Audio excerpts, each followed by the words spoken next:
नमस्कार दोस्तों, मैं के कौशिक एक बार फिर से आपका स्वागत करता हूं आपके अपने YouTube channel ocean of plastics में। दोस्तों, आज का जो हमारा टॉपिक है वो इंडस्ट्री टेक्निक्स के रिलेटेड है। बहुत स्मॉल सा टॉपिक है, लेकिन इंडस्ट्री में बहुत ही यूजफुल टॉपिक है। तो ध्यान से दोस्तों इस वीडियो को लास्ट तक देखना। दोस्तों, आज हम बात करेंगे 4M चेन सीट क्या होती है और आपको डिफरेंस बताएंगे कि 4M और 6M के बीच क्या डिफरेंस होता है। और कल जो हमारा टॉपिक होगा वो 6M पे होगा, ताकि आपको अच्छे से समझ में आ जाएगा। दोस्तों, 4M को फुल फॉर्म में कहते हैं man machine material method. In between कुछ भी चेंज अगर होता है तो हम एक चेन सीट भरते हैं और वो कस्टमर से रिलेटेड होती है। ये कस्टमर की रिक्वायरमेंट होती है कि 4M सीट रेगुलरली भरी जाए। तो दोस्तों आइए अब समझते हैं, बोर्ड पे देखते हैं सीट कैसे होती है। आइए चलते हैं बोर्ड पे। तो दोस्तों, जैसा मैंने बताया था, 4M को फुल फॉर्म में बोलते हैं मैन मशीन मटेरियल मेथड। अगर इन चारों में से कुछ भी चेंज होता है तो हम 4M चेन सीट को भरते हैं। यानी कि फुल फॉर्म में 4M चेंज होना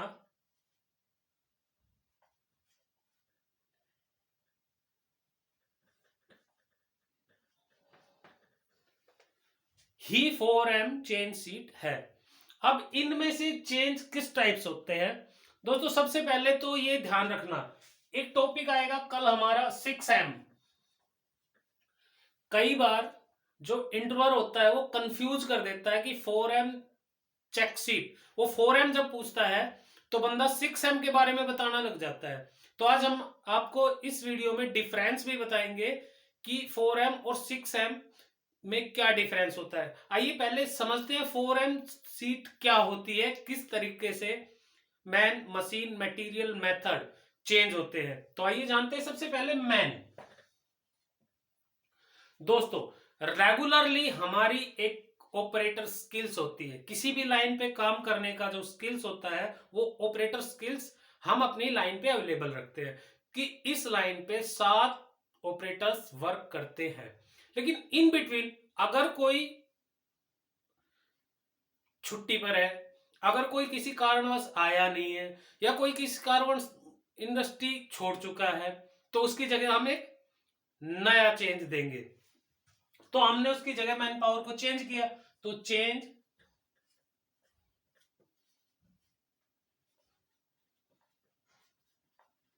दी मैन पावर। ये तो एक नॉर्मल सी बात है भाई, मैन में हम मैन पावर चेंज कर देंगे। लेकिन अब बात करेंगे चेकशीट में कैसे भरेंगे। दोस्तों देखते हैं चेकशीट क्या होती है। सबसे पहले 4M की चेकशीट को देखते हैं। इस तरीके का एक फॉर्मेट होता है 4M का, जिसमें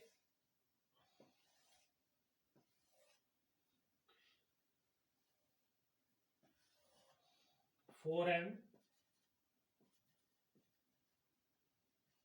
चेंज सीट। इसमें सबसे पहले मैन का फंक्शन हो गया, मैन, फिर मशीन, सॉरी इसको इस तरीके से बनाते हैं, मैन मशीन मटेरियल मेथड। अब ये चारों का हो गया। अब मैन का अब क्या हो जाएगा, रीजन। सबसे पहले तो कारण क्या था, फिर इसका प्रूफ, प्रूफ हमने क्या सबमिट किया, और उसके बाद रिमार्क्स, भाई किस शिफ्ट में कौन इंजीनियर था, या हम यहां भी डाल सकते हैं, शिफ्ट डाल सकते हैं, शिफ्ट भी डाल सकते हैं यहां पे। तो अब हम रिमार्क में सिग्नेचर, जो सुपरवाइजर या कोई भी होगा उसके सिग्नेचर हो जाएंगे। अब समझते हैं दोस्तों 4M को अच्छी तरह। भाई change the man power, man को तो हमने चेंज किया, लेकिन रीजन क्या था भाई, नॉट कमिंग, वो आया नहीं।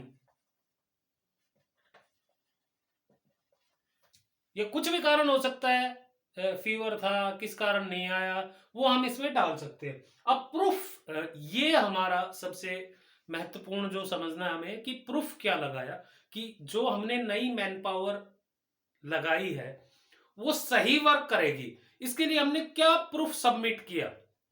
अब इंडस्ट्री को, जो ओईएम्स इंडस्ट्री है यानी कि जो हमारा कस्टमर है, उसको प्रूफ चाहिए कि भाई आपने एक नई मैन पावर को लगाया, तो आपने क्या प्रूफ सबमिट किया।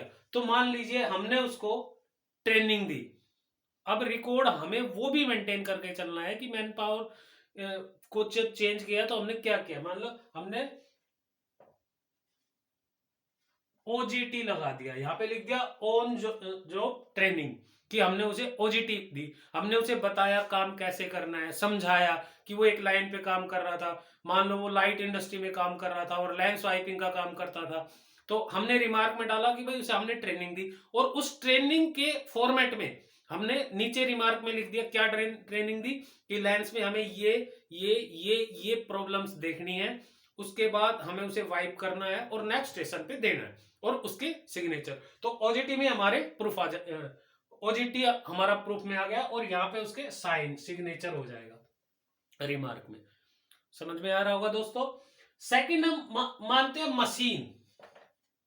मशीन में क्या चेंज हो सकता है। अब मशीन में चेंज नहीं होगा दोस्तों, अब मशीन के चेंज को समझना है कि चेंज का क्या रीजन था।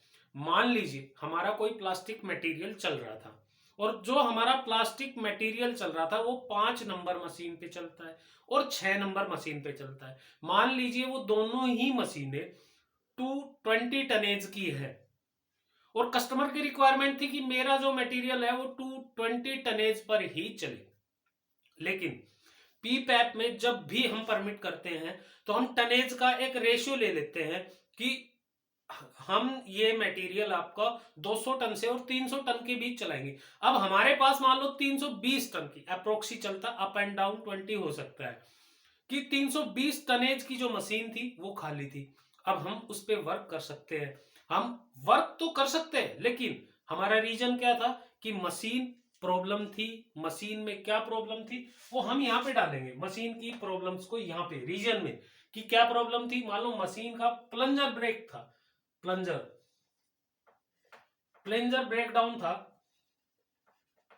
ब्रेकडाउन था, और यहां पे क्या डालेंगे, पीपैप अप्रूवल डालेंगे, कि पीपैप भी एक है पार्ट प्रोडक्शन अप्रूवल प्रोसेस।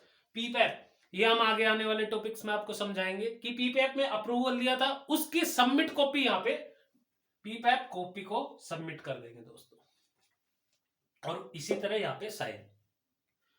अब तीसरा आता है मटेरियल। अब मटेरियल मान लीजिए दोस्तों ये भी सेम है, कि जब भी कोई इंडस्ट्री, जब भी कोई कस्टमर सप्लायर से कोई भी मटेरियल लेता है, तो पीपैप में एक एलिमेंट होता है मटेरियल का, कि मटेरियल तो उसको एबीएस चाहिए। एबीएस हमारे पास बहुत है, लेकिन एबीएस इंपोर्टेड चाहिए, फॉरेन का चाहिए, एबीएस इंडिया का चाहिए, लेकिन हम एक अप्रूवल उससे पीपैप में ले लेते हैं कि मान लो आपको एबीएस चाहिए एसिटल कंपनी का, तो अगर उस कंपनी का एबीएस दाना, प्लास्टिक दाना हमारे पास पहुंच नहीं पाया, तो हम क्या करेंगे, हम उसकी जगह दूसरा दाना यूज करेंगे।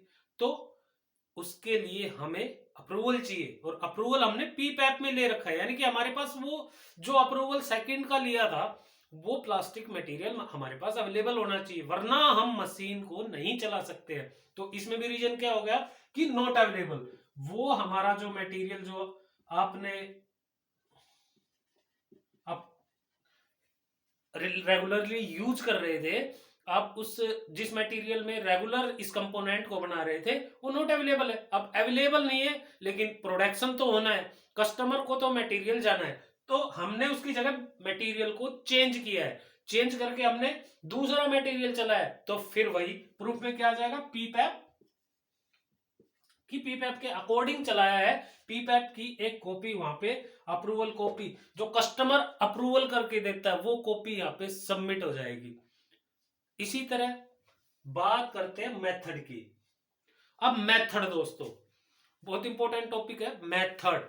अब मेथड का मतलब क्या है कि जो प्रोसेसिंग हमारी लाइन पे हो रही है वही मेथड, हम किस मेथड से काम कर रहे हैं, ध्यान से समझना।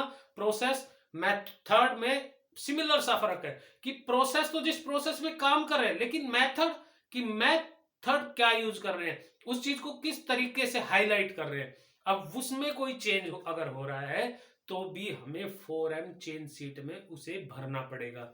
अब मेथड में मान लो हमारा मेथड चेंज था, हमारी ये लाइन है, मान लो एक प्रोसेसिंग लाइन है, इस तरीके से ही काम कर रही है। यहां पे मान लो एक रोबोट है जो पहली असेंबली कर रहा है, उसके बाद मान लो एक स्टेशन, दो स्टेशन, तीन स्टेशन, एक स्टेशन, दो स्टेशन, तीन स्टेशन, और फिर ये फाइनल फायरवॉल पे चला जाता है, यानी कि फाइनल इंस्पेक्शन हो जाती है। तो हमारा जो प्रोसेस चल रहा है वो इस तरीके से मूव हो रहा है, यानी कि यहां से मटेरियल गया यहाँ, फिर मान लो यहाँ, फिर यहाँ आया, फिर यहाँ गया, फिर यहाँ गया, फिर यहाँ, और फिर यहाँ चला गया।